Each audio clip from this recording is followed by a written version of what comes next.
अगर हम इशू को डाइल्यूट कर देंगे तो लोगों की जान बहुत चली जाएगी। तो मैं केवल इस चीज पर फोकस करूंगा कि ऑक्सीजन की कमी से बिल्कुल। हिंदुस्तान में मौतें नहीं होनी चाहिए, और अगर ऑक्सीजन की कमी है वो तुरंत पूरी होनी चाहिए। अगर डॉक्टर्स ऑक्सीजन की कमी से जूझेंगे तो मरीजों का इलाज क्या करेंगे? अब छोटी सी मैं बात बताऊंगा, अगर आंकड़े ये कहते हैं कि 700 मैट्रिक टन की ऑक्सीजन की रिक्वायरमेंट है और 324 मैट्रिक टन कम आ रही है दिल्ली में ऑक्सीजन, मतलब 378 मैट्रिक टन आ रही है, और 324 टन अगर कम आ रही है तो अब इमेजिन करो, ये मिलीग्राम नहीं है, ग्राम नहीं है, किलोग्राम नहीं है, टन है, टन।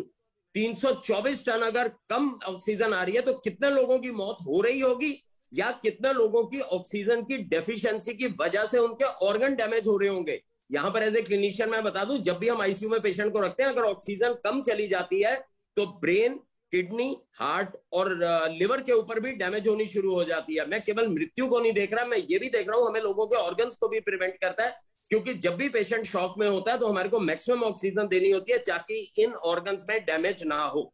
तो सबसे पहली तो चीज है, टाइम इज द एसेंस। शीघ्रता से हमारे को इस चीज को पूरा करना चाहिए, बाकी डिबेटें बाद में कर लेंगे, बाकी उपदेशवादी बाद में कर लेंगे। Time is the essence. इस वक्त बिल्कुल टाइम के हिसाब से जो भी दिल्ली की पूर्ति करनी है, इतने टनों की जो पूर्ति करनी है, मैं तो कह रहा हूं 1 किलो भी ऑक्सीजन कम नहीं होनी चाहिए, टनों की तो बात दूर की है, 1 किलो ऑक्सीजन भी कम नहीं होनी चाहिए। और दूसरी चीज, कोई भी मृत्यु आज के बाद, हमारे सब सीनियर लीडर्स इधर बैठे हैं, वो अपनी अपनी पार्टियों में जाके बताएं कि आज के बाद एक भी मृत्यु बिना ऑक्सीजन के इस देश में नहीं होनी चाहिए। ये बहुत ही शर्मनाक बात है, दुखद बात है। और इमेजिन करो अगर मेरे परिजन को, आपके परिजन को बिना ऑक्सीजन के मृत्यु हो रही है। दूसरी चीज, बहुत सारे अभी बेड्स की भी कमी आ रही है देश भर में, तो कुछ लोग जो है बेचारे घरों में भी ऑक्सीजन लेके बैठे हुए हैं, उनको घरों में ऑक्सीजन चाहिए, अस्पताल वालों को अस्पताल में ऑक्सीजन चाहिए। और एक चीज बता दूं, अगर हम अच्छे से ऑक्सीजन देंगे तो इस बीमारी पे विजय भी प्राप्त कर लेते हैं, क्योंकि मैं कोविड का अस्पताल चलाता हूं, आईसीयू भी चलाता हूं। अगर हम ऑक्सीजन की अच्छे से पूर्ति करते हैं तो बहुत सारे मरीजों को हम आईसीयू से भी बचा लेते हैं, उनको हम हाई फ्लो नेजल कैनुला से भी बचा लेते हैं। इससे एक और भी लेसन है, आज तो ऑक्सीजन की कमी हो रही है, कल को दवाइयों की भी कमी होगी, और परसों को हेल्थ केयर वर्कर्स की भी कमी होगी। हमारे डॉक्टर्स, नर्सेज 18-18 घंटे काम कर रहे हैं, वो भी एग्जॉस्ट हो सकते हैं, उसका भी सरकार अरेंजमेंट करे। चाहे मेडिकल स्टूडेंट्स, नर्सिंग स्टूडेंट्स को वो जमीन पे उतारे, आर्मी को जमीन पे उतारे। बहुत सारे ऐसे नॉन मेडिकल काम होते हैं जो हमारे हॉस्पिटल में होते हैं, they can be taken care by other people. तो इन चीजों की भी आने वाले टाइम में शॉर्टेज हो सकती है, इंक्लूडिंग बेड्स। तो मेरा यह मानना है, मैं केवल और केवल चित्रा जी एक ही चीज से कंसर्न हूं कि मृत्यु ऑक्सीजन की वजह से नहीं होनी चाहिए। अब बीजेपी ने पहले क्या किया और आम आदमी ने अब क्या किया, हर व्यक्ति अपनी तरफ से, तो देखो जो भी चुन के आया है वो तो अपनी तरफ से मेहनत कर ही रहा है, तो इसको सकारात्मक रूप से देखना चाहिए। एक और चीज है, जो हमारी डिबेट है, आज हॉस्पिटल में बैठे हुए पेशेंट्स भी देख रहे हैं। अगर उन्हें पता चलता है कि अगर सपोजिंगली मैं ऑक्सीजन पे हूं और मैं सामने टीवी पे देख रहा हूं कि ऑक्सीजन की कमी हो रही है, बताइए मेरा क्या हाल होगा।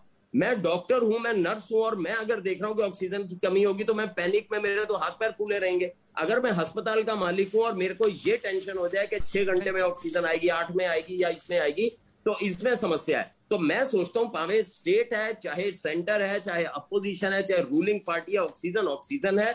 सब लोग मिल बैठ के इस सकारात्मक, और हम इसको निपट सकते हैं, इसको बहुत अच्छे से निपट सकते हैं। अगर ये ऑक्सीजन की पूर्ति हो तो हम डॉक्टर, नर्सेस तैयार बैठे हैं, सोल्जर्स की तरह तैयार बैठे हैं। हमारे हाथ में मशीन गन है, देके तो देखो, हम पेशेंट्स को बचा लेंगे, लेकिन हमारे को असला चाहिए।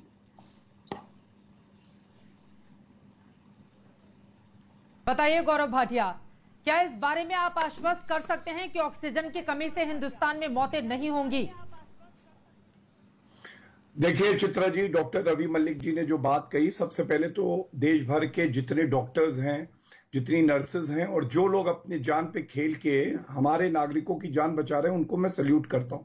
और डॉक्टर साहब, मैं पूरी तरह से आपकी बात से सहमत हूं कि यहाँ पे केंद्र सरकार हो, प्रदेश सरकार हो, ये जिम्मेदारी हमारी है। और आप देख रहे हैं किस तरह से श्री नरेंद्र मोदी जी हो या भाजपा शासित राज्यों में जो मुख्यमंत्री हैं, वो दिन रात काम कर रहे हैं कि ऑक्सीजन मिले, और आपको मिलेगा भी, आप पेशेंट की जान बचाएं, इसी पे आपका पूरा ध्यान होना चाहिए। लेकिन आज ये भी पूछा जाना चाहिए, आपने सही कहा, time is of the essence, सबको हाथ में हाथ मिला के कार्य करना है।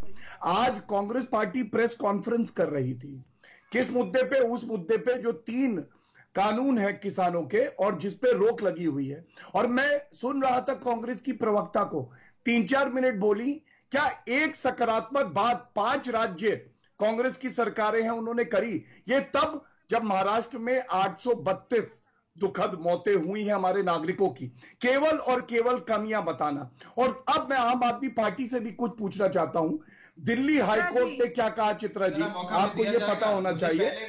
देखिए चित्रा जी, रैशनलाइज करिए, क्योंकि एक ही आदमी बोलता रहे ये बिल्कुल आ रही हूँ, एक बार जल्दी से। ठीक है, ठीक है। गौरव अपनी बात कंप्लीट कर ले, रागिनी में फौरन आ रही हूँ, राघव चड्ढा उसके बाद आपके पास, जल्दी से। बिल्कुल बिल्कुल। 2 प्रवक्ताओं ने भाजपा पे सवाल उठाए तो थोड़ा समय जरूर मिलना चाहिए। चित्रा जी, अब ये